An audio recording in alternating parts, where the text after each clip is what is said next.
Praise the lord. మత్తయి సువార్త 23వ అధ్యాయం 23వ వచనం.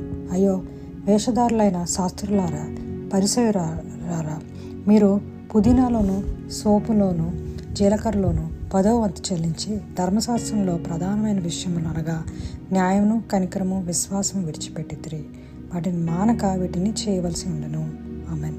అయితే యేసుప్రభు ఆయన 3.5 సంవత్సరాలు పరిచయం చేసేటప్పుడు పరిసయ్యులతో శాస్త్రులు వాళ్ళు చూసినప్పుడు వాళ్ళు యేసుప్రభు వారు నిజమైన దేవుడు అని మొదటగా అంగీకరించడం లేదు. అలాగే వాళ్ళు ఎంతో వాళ్ళ ఆలయ విషయంలో వాళ్ళు సరిగ్గా ఉంటున్నామని చాలా అతిశయపడుతున్నారు. కానీ చిన్న చిన్న విషయాలు అంటే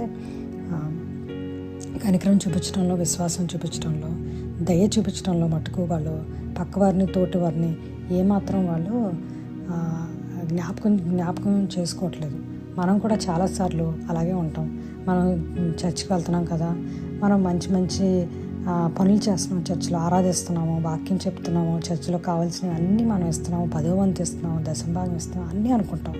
కాకపోతే చాలాసార్లు మనం మన తోటి వారి మీద మనం కనికరం చూపలేకపోతాం, వాళ్ళ మీద దయ చూపలేకపోతాం, వాళ్ళని మనం ప్రేమించలేకపోతాం.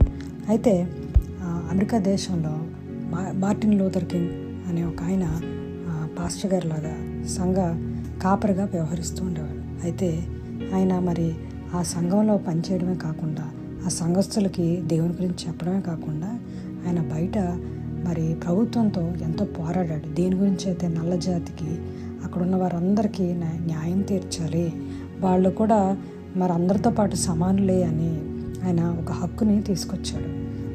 ఆయన ఏం చేశాడంటే అమెరికా దేశంలో న్యాయం కోసం పోరాడాడు. అలాగే కనికరం చూపించాడు, దీనులైన వారి మీద కనికరం చూపించాడు, వాళ్ళ కోసం పోరాడాడు. అలాగే విశ్వాసంగా ఉన్నాడు.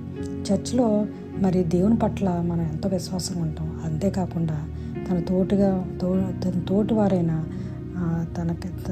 మనుషులతో కూడా ఆయన ఎంతో విశ్వాసంగా ఉన్నాడు. అంతే కదా, మనం దేవుని దయ మనుషుల దయ రెండు పొందుకోవాలని ఉంటుంది బైబిల్ గ్రంథంలో. మనం దేవుని పట్ల మనం ప్రేమిస్తున్నాం అనుకుంటే మన తోటివారిని కూడా మనం ప్రేమిస్తాం. తోటివారిని ప్రేమించకుండా నేను దేవుని ప్రేమిస్తున్నానని చెప్తే అది చాలా అబద్ధం. ఆమేన్.